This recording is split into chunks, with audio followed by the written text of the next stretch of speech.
Cheers, everybody. We are back for another edition of Bourbon on a Budget. It's review time. Joining us again, as you guys met on Tuesday, our special guest, Joe. We've referenced him a lot on the show. We've given him a lot of shout-outs. He's the Decadence guy. We are glad that he's joining us for a review of New Riff Single Barrel. We told you guys what we were going to review this week. It's a New Riff Single Barrel store pick. Well, I guess it's not really a store pick. I guess barrel pick's the best way to say it if it's not an actual store. But from the Bourbon Enthusiast, New Riff Single Barrel Bourbon. Excited for this. Looked up the stats on it.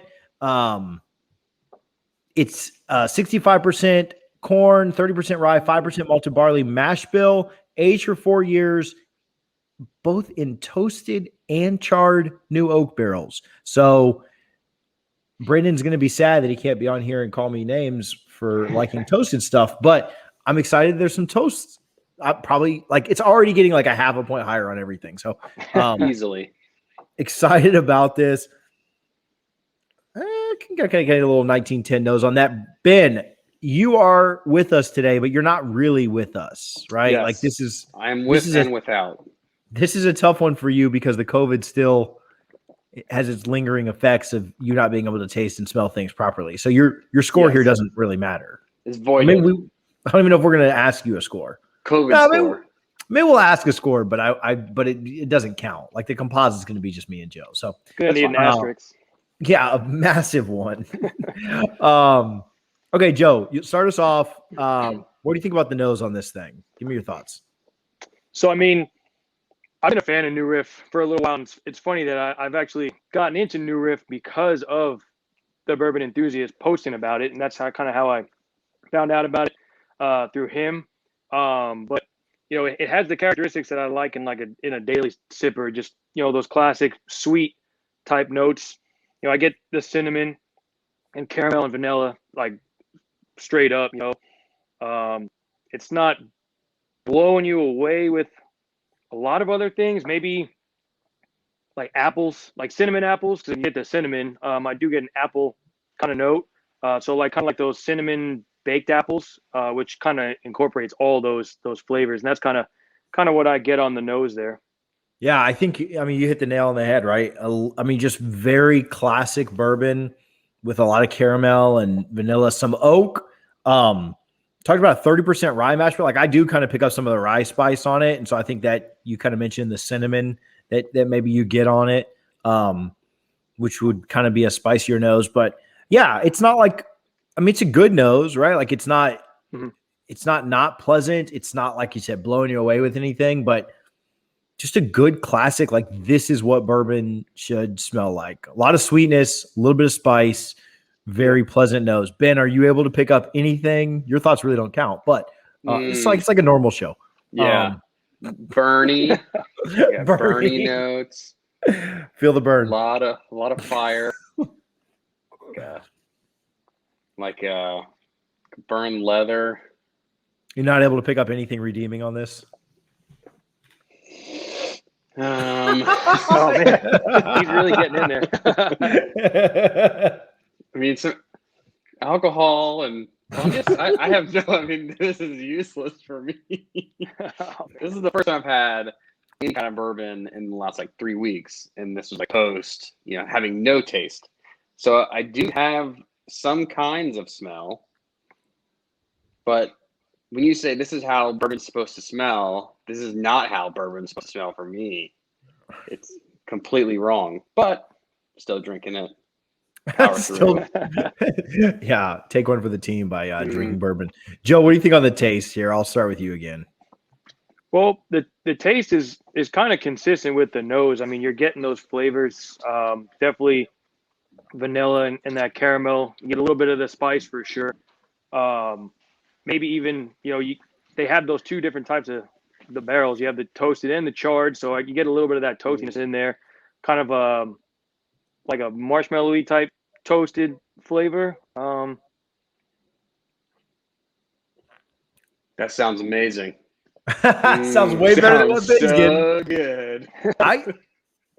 I get almost I definitely get a lot of that that you're talking about. I mean, it's the sweetness, classic caramel, vanilla flavors that you get in it. Definitely picking up some of the spice on it. But it's consistent with the nose. The finish has a lot of spice. I feel like it finishes strong. Ben like craps on every finish that we've ever had on here, and so I'm sad that he can't enjoy this one. But I think this finish is really, really good. Do we talk about proof on this or anything like that? 51.55, yeah, or percent. So it's 103.1. Okay, not bad. So it's actually good proof. I've had a single barrel non-barrel pick in the past, and it's actually this one's a little bit lower. I think they typically come in around 108, I want to say, but I mean, right in that ballpark, a little bit over 100. On the taste, I like what you said. Yeah, so on the finish, I'm kind of getting that power suggestion we talked about is so real. I'm almost getting like a dark raspberry or something, which, so I'm almost getting like a, Ben, I hope you don't hate me, almost like a marshmallow, like a raspberry marshmallow. I don't know, just goodness. I don't know how to describe that. Like a marshmallow raspberry twist. With the spices that you kind of get on the finish, it's almost like if you had a s'mores but replace the chocolate with raspberry, you get like a little bit of a graham cracker with marshmallow and then a little bit of that. I can get that raspberry in there a little bit. Yeah, it's not a super chocolatey finish. You do get some of the vanilla stuff, but like, yeah, if you had, it's like a raspberry s'more. I like this. And then I think it finishes well. I mean, Ben craps on every finish, but I think this finish is strong. It kind of holds on, being 103 proof, 103.1, but being 103 proof, holds on, doesn't leave really, really quickly. But then, I don't know, has some spice that kind of lingers as well. What do you think about the finish, Joe? Yeah, I mean, it's relatively young at 4 years, but I think it kind of drinks a little bit, older than that. It does have a nice finish, and it has a little bit of that spice, and it fights you a little bit, but not too much. It's not burning by any means, but at least it has a little bit of a kick to it there at the end, and finishes pretty nice. Yeah, some of the rye spice that was kind of minor on the nose and in some of the taste comes through stronger for me for sure on the finish. Ben, do you get anything else besides burn, or how does this one finish for you? So finish, there is no finish. Finish doesn't exist. But if you were going to somehow make a flamin' hot Cheeto into medicine, that is what I get on the taste. It's really flamin' hot Cheeto, but in a medicinal kind of like grape. It's like really doesn't that sound great?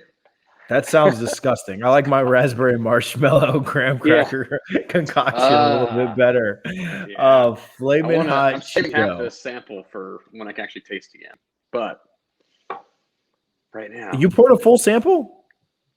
I poured a 2-ouncer thing. Oh, I only had allocated an ounce of this to you, so sorry.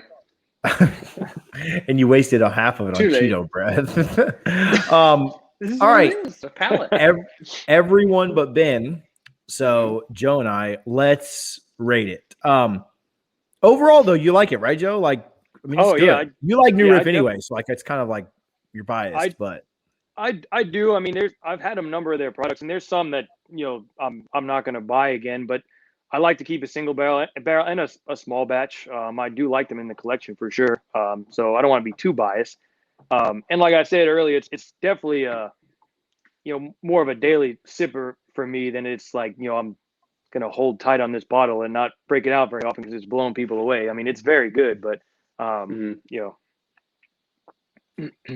yeah, I think that's where I'll probably lie with it as well. Like, I don't know that this is one that, this is a really good daily sipper. What was the price on this? We got this through Bourbon Enthusiast. We told the story about it on Tuesday, the fiasco that it was. But what was the price? And then you paid shipping as well, right? Yeah, it's $55 for the single barrel, and it's $55 for the barrel select too. So it wasn't any type of a markup over what you're going to see it in the store. I believe. I think that's about what it goes for, $55. But then obviously shipping, and we kind of got around a little bit of that with a bulk order, but not too much given the circumstances. So, but $55 for this, for 103 proof, for a barrel pick, That's really not terrible. Seems When you good to think me. about, I mean, it's right in line with those. Ben, I know you can't taste it, but it's right in line with those makers, things as far as proof goes, and those go for 70 Those most are of the time. $70. Yeah. Yeah, and Yeah. so this one being a little bit lower at the 103, but those makers are only getting up to like 108, 110. They're not like blowing you away there. So, all right, Ben, did you have a question? I feel like I cut you off right before we went. I did. Can I remember? Continue. Well, if it comes back to you, I hope you still don't remember. I'll interrupt you. Let's rate it. So, Joe, I'll start with you. So quick rundown on the rankings. Anybody that hasn't watched in a while or has never watched before, and you're watching because we got a celebrity on tonight. Nose is 2 point on a scale of 10. Nose is 2 points. Taste is 4. Finish is 1. Cohesion and complexity are 1, and then value is 2. We come up with a score of 10, or out of 10. So you get 2 points for the nose. Joe, what do you think here?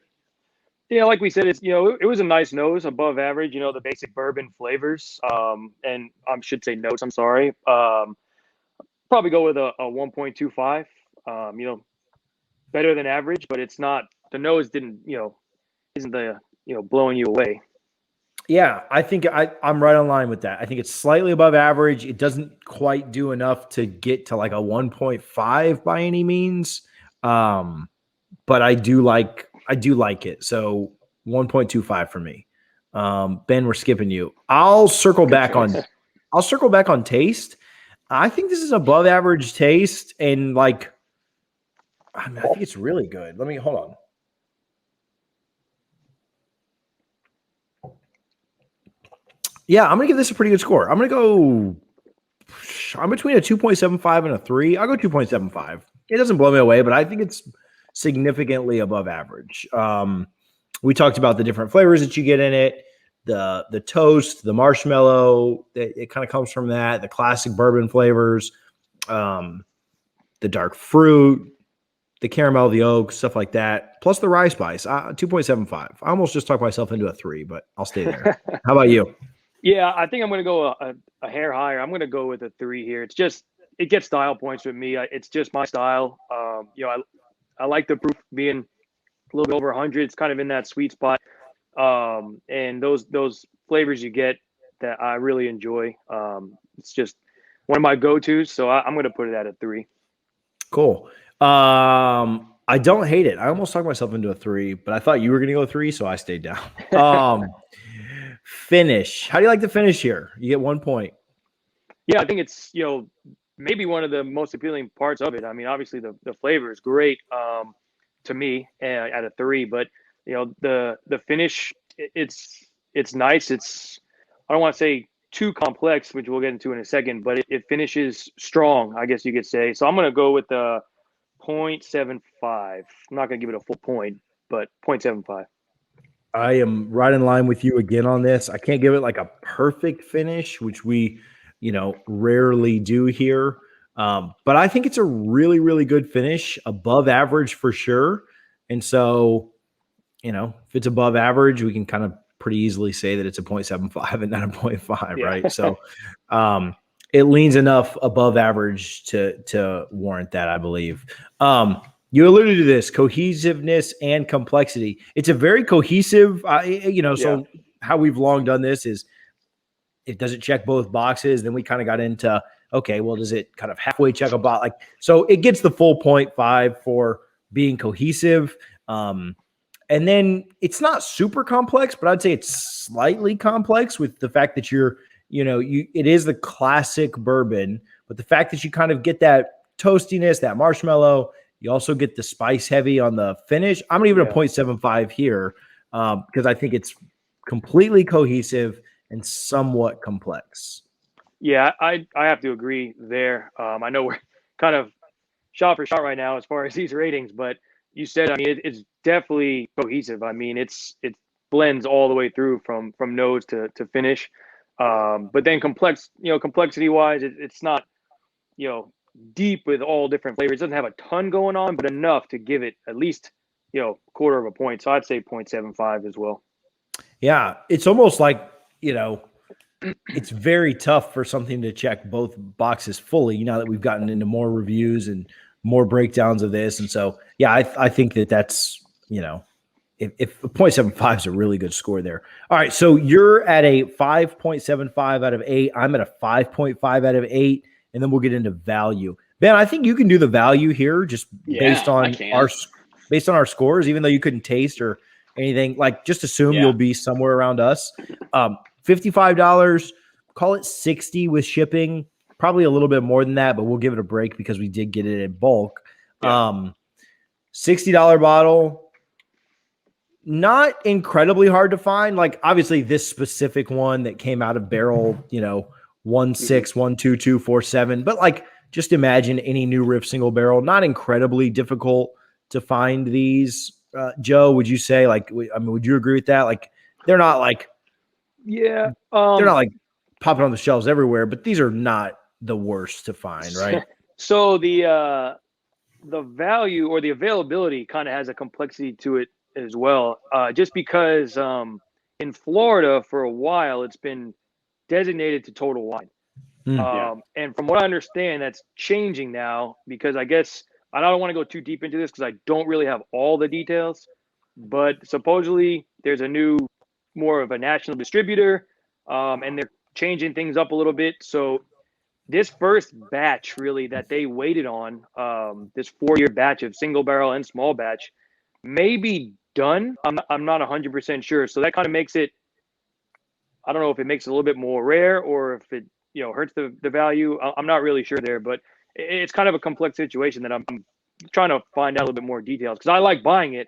And in Jacksonville right now, you cannot go get any more. It's gone. All of it. The single barrel, the small batch, and the rye are all, they said they will not get it until they release their new, their new line essentially. So I'm not really sure how to score it.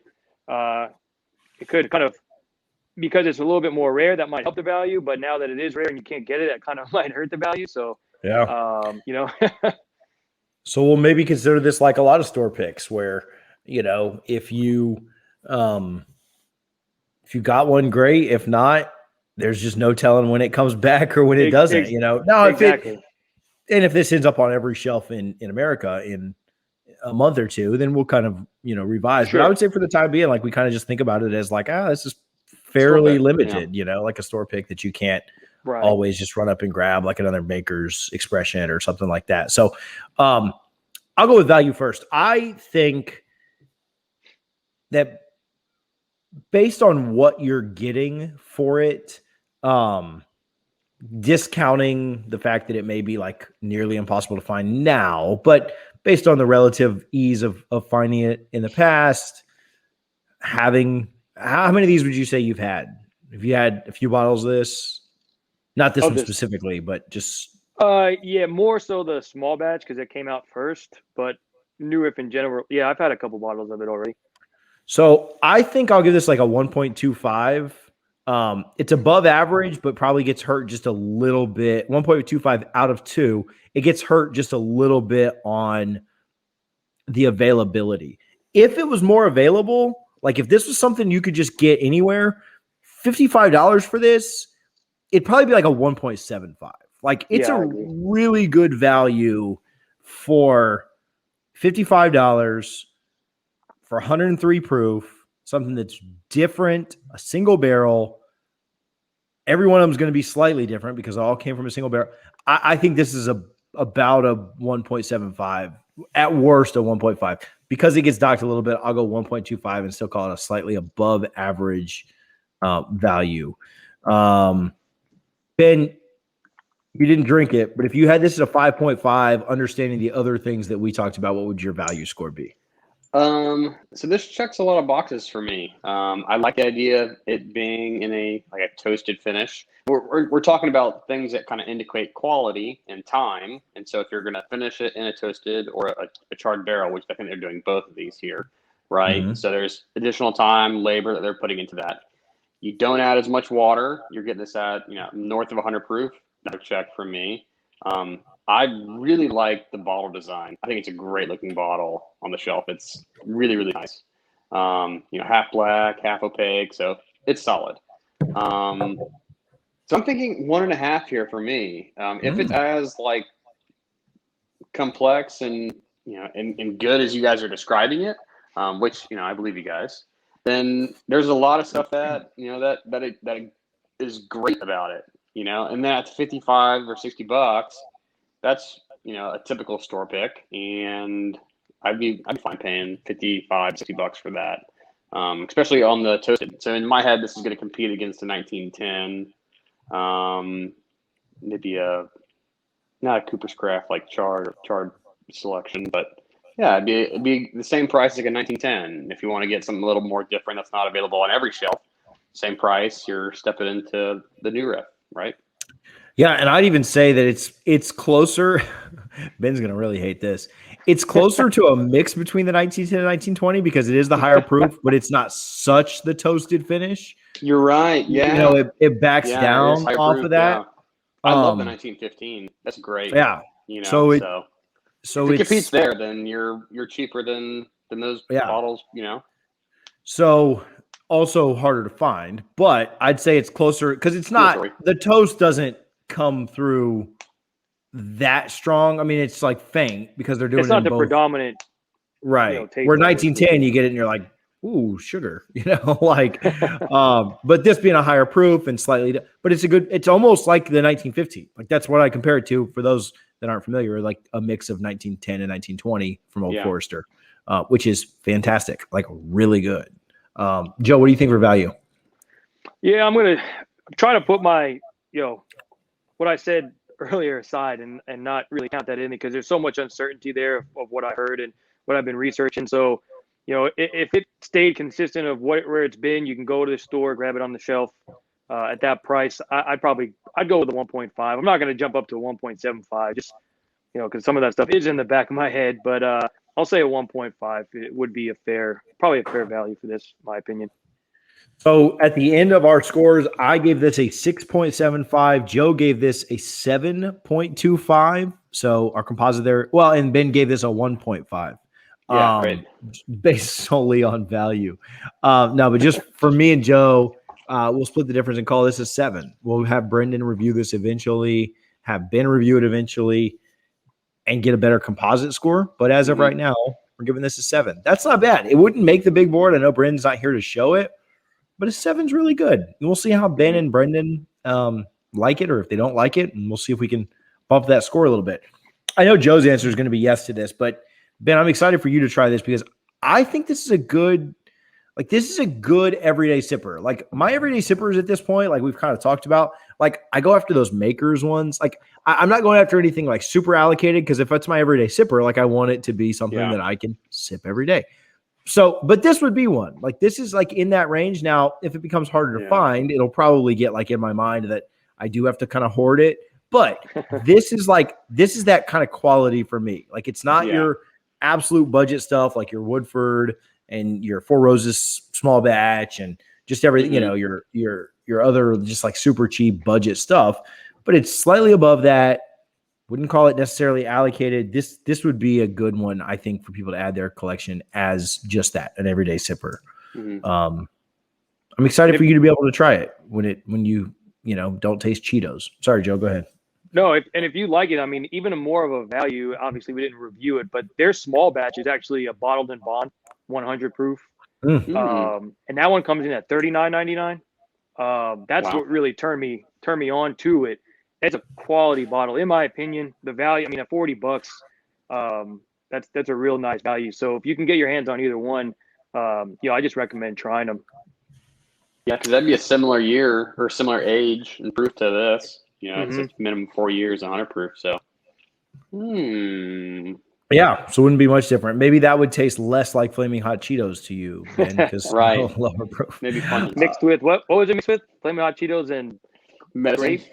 Medicine. Yeah, the grape kids medicine. Ugh.